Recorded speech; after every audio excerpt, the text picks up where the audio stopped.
inmediato y nos vamos de inmediato entonces a conversar con el secretario nacional del Colegio Médico, el doctor José Miguel Bernucci. ¿Qué tal, doctor? ¿Cómo está? Hola, Monserrat. Muy buenos días. Buenos días. Bueno, hay hartas cosas que conversar, pero la primera que quería preguntarle tiene que ver un poco con lo que estábamos recién viendo aquí a la entrada de Viña del Mar, donde viene mucha gente, porque recordemos que hay mucha gente que vive en Quilpué, en Villa Alemana, en todos esos sectores, pero que trabaja en Viña del Mar y en Valparaíso. Muchos se preguntan si no será necesaria y más efectiva a estas alturas cuarentenas totales, por ejemplo, cuarentena total en todas las comunas de la región de Valparaíso. Bueno, efectivamente, esa ha sido una larga discusión. Hay que recordar la discusión que tuvimos con las cuarentenas dinámicas acá en Santiago. Efectivamente, el eje Viña del Mar, Valparaíso, Quillota y todas las comunas aledañas funciona un poco parecido a lo que nos pasaba acá en Santiago, donde la dependencia tanto geográfica como la dependencia funcional de las distintas comunas nos llevaba a cuestionar si realmente valía la pena decretar una cuarentena en una comuna y en la otra no. Y efectivamente lo que nosotros necesitamos, tal como hemos dicho hasta el cansancio, es disminuir la movilidad. Independiente de que se decrete la cuarentena, necesitamos que la cuarentena sea efectiva.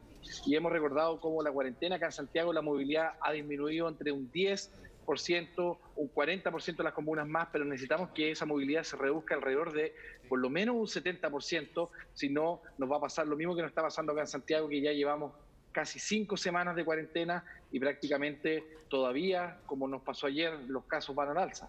Así es. ¿Y vería usted quizás con el nuevo ministro de Salud más posibilidades de estas cuarentenas que abarquen más territorio? Porque en algún momento Enrique París, cuando no era ministro, señaló que no eran necesarias las cuarentenas totales, pero dijo que ya las circunstancias habían cambiado. ¿Sería él, de alguna manera, estaría más disponible para decretar estas cuarentenas totales? Sí, efectivamente nosotros creemos que, tal como se vio ayer, por ejemplo, al integrar al doctor Rafael Arauz, jefe de epidemiología del DEIS, efectivamente yo creo que él está mucho más permeable a poder recibir sugerencias. Y efectivamente nosotros creemos que aquí uno de los números más importantes es la movilidad. Como que el decretar cuarentena en el papel no tiene, digamos, mayor efecto. Lo que sabemos que tiene efecto es la disminución de la movilidad. Y efectivamente, si no hay una disminución efectiva de la movilidad, no vamos a ver resultados tampoco en el número de casos totales y efectivamente tampoco en el número de pacientes hospitalizados o de pacientes críticos.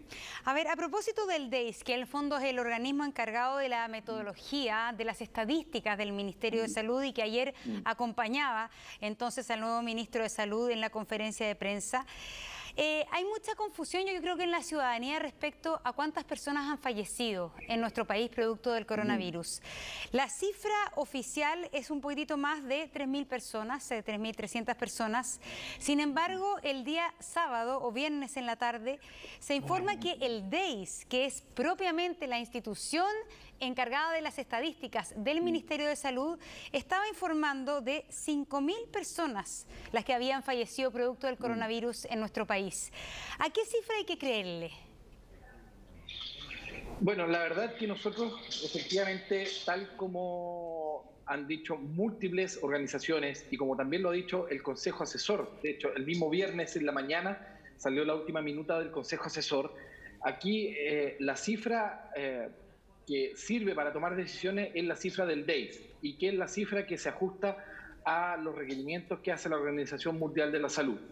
Y lo que ha dicho el Consejo Asesor es que la cifra diaria o la cifra que van informando los hospitales o que en este caso va informando Epivigilia a través de la PCR es una cifra que es mucho más rápida, que permite ir tomando muchas más decisiones, pero aquí la cifra oficial es la que se genera a partir del DEIS, que se nutre a través de los datos que le va entregando el registro civil. Y claro, es por eso que lo que ha dicho el Consejo, lo que ha dicho el Consejo Asesor es que deberíamos ir con una cifra de trabajo, que es la cifra diaria que va entregando la Epivigilia a través de las cifras confirmadas por los hospitales y las PCR, pero tener una cifra semanal que es la que más o menos oficial, que es la que debería entregar el DEIS a través de esta información que se entrega a la Organización Mundial de la Salud. A ver, para entender, según lo que usted plantea, es que debiéramos seguir con la contabilidad que se implementó la semana pasada, que era según el registro civil, pero que esa contabilidad debiera ser actualizada al menos una vez por semana con los datos que aporta el DEIS. Exactamente, eso es lo que recomienda el Consejo Asesor y es más o menos lo que se hace en todas partes del mundo. Ya, y eso es lo que aparentemente en el día de ayer estaría dispuesto a hacer la nueva autoridad, al estar junto a quien representa al DEIS y también al decir que durante esta semana se va a anunciar el nuevo sistema, ¿no?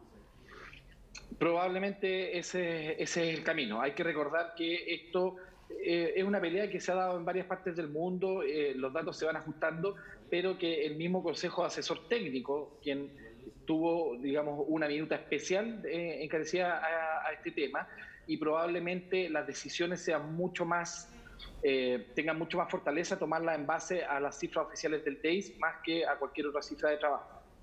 A ver, ¿cómo percibe finalmente el Colegio Médico el nombramiento de Enrique París? Hay que señalar que igual el doctor París de alguna manera tuvo ciertas críticas respecto al papel del Colegio Médico durante el momento, todo el año en que estuvo, o toda la pandemia que dirigió el ministro de Salud, Jaime Mañalich.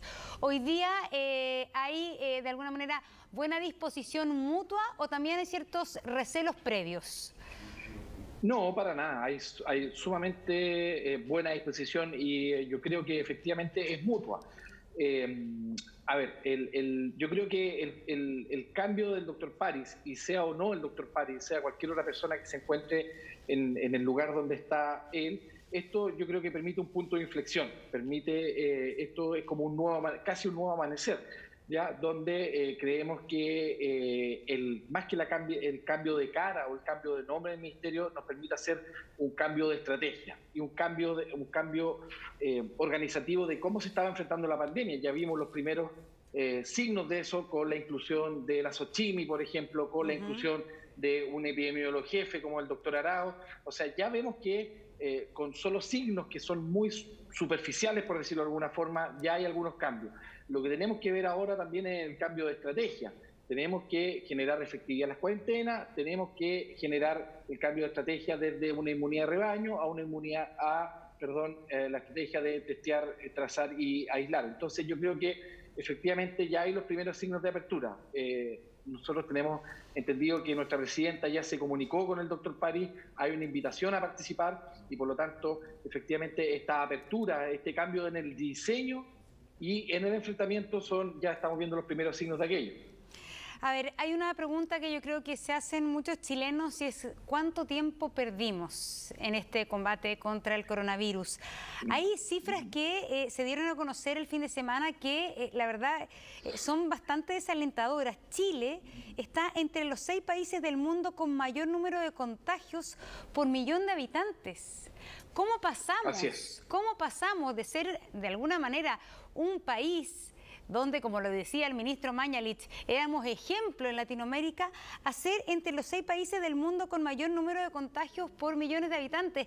Y por eso reitero la pregunta, ¿estamos a tiempo? ¿Cuánto tiempo perdimos finalmente?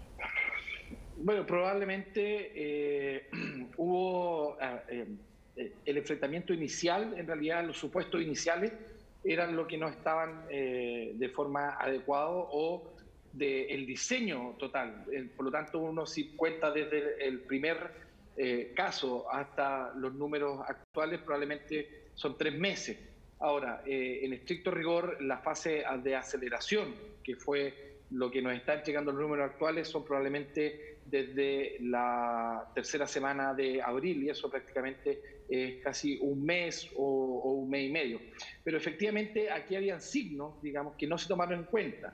Los signos que no se tomaron en cuenta fue que cuando se empezó a conversar sobre la nueva normalidad, ¿no es cierto?, cuando se empezó con este discurso un poco de éxito sobre la pandemia, en realidad todavía no había llegado el invierno, cuando todavía la cifra de contagio en población que generalmente presenta mayor cantidad de morbilidad o de mortalidad eran muy bajas, por lo tanto el virus todavía no se había esparcido en esa zona y por lo tanto quedaban como mucho paño por cortar para poder conversar sobre algún eventual éxito. Por lo tanto, en realidad, efectivamente hay un tiempo perdido, pero hay un tiempo donde no se sabía qué es lo que iba a pasar más que eso, y eso es lo que decían todos los técnicos. ¿Está de turno, doctor, o no? No, yo llego tempranito a pasar visita ahora en la mañana. Ah, ya, está empezando entonces. Así es. Ya, gracias, doctor Bernucci, por estar en contacto con nosotros. Buenos días. Buenos días a ustedes y muchas gracias por el contacto.